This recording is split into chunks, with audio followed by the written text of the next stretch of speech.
Across the South Coast, live from Solent University, you're listening to Solent Sports News. Good afternoon, it's 12 o'clock, I'm Nathan Wallen and these are your Solent Sport News headlines. Thomas Tuchel has made some shock exclusion from his most recent England squad. Jude Bellingham, Phil Foden and Jack Grealish miss out. However, despite their poor form at Nottingham Forest, Morgan Gibbs-White and Elliot Anderson make the cut. Ange Postecoglou's start as manager is the worst for any Forest boss in 100 years. A 3-2 loss last night in the Europa League against Danish side Midtjylland leads to the Forest chanting for Postecoglou's removal, although the manager was not concerned. I'm not even sure where we are. For me, it's about being competitive. I'm happy because we are being competitive. Some games... I guess it's just the climate we're in where it seems that's the way things are going. But look, that's something I can control. My responsibility lies to make sure that we try and get some wins for this football club and progress it, and that's what I'll be focused on. Crystal Palace are now 19 games unbeaten after their 2-0 win against Dynamo Kiev in the Conference League. The Eagles are now the 17th club to represent the Premier League in European competitions.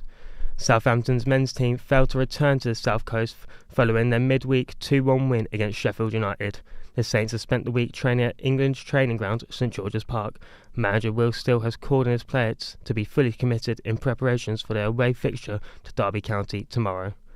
Tonight in the Premier League, Bournemouth host Fulham in game week 7. 5 places separate the table separate the two sides, with Bournemouth in 6th and Fulham in 11th. If Fulham beat the Cherries, they'll both be sat on 11 points, fighting for an early European spot next season. However, Bournemouth manager Androni Iraola is not concerned about the position in the table. I'm not even sure where we are. For me, it's about being competitive. I'm happy because we are being competitive. Some games I think we are playing better, the others not as good, but I think we are being competitive, and I want to keep this level, at least all the season if we can. Local team Sholing FC have called on the FA to create a fund for non-league teams with safety work to be completed around the pitch perimeters after the passing of Chichester City's forward Billy Vigor. The 21-year-old sadly died from a brain injury after a collision with a concrete wall at Wingate and Finchley. A top-of-the-season clash tonight occurs in the Women's Super League. Manchester United host Chelsea as they hope to pip the London side out of the top of the table.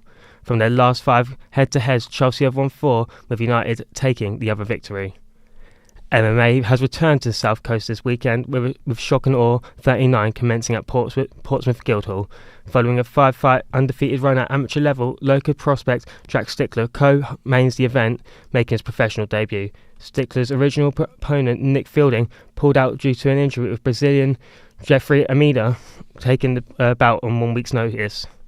Max Verstappen is looking to build momentum on a late charge for the World Drivers' Championship. The Red Bull driver is currently 69 points behind championship leader Oscar Piastri. If he wins this weekend, he will have won every race in the current calendar. Fernando Alonso has topped 3 practice ones. The cars will return to track at 2 p.m.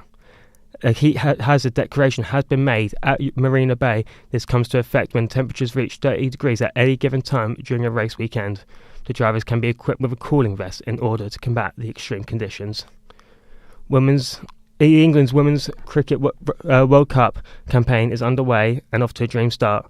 England have bowled out South Africa in a little over an hour for 69 runs and will head into bat shortly. That's all from us for now. I'll be back at 1. Remember, if you can keep up to date for 24 hours a day on our website, which is solentsportsnews.com.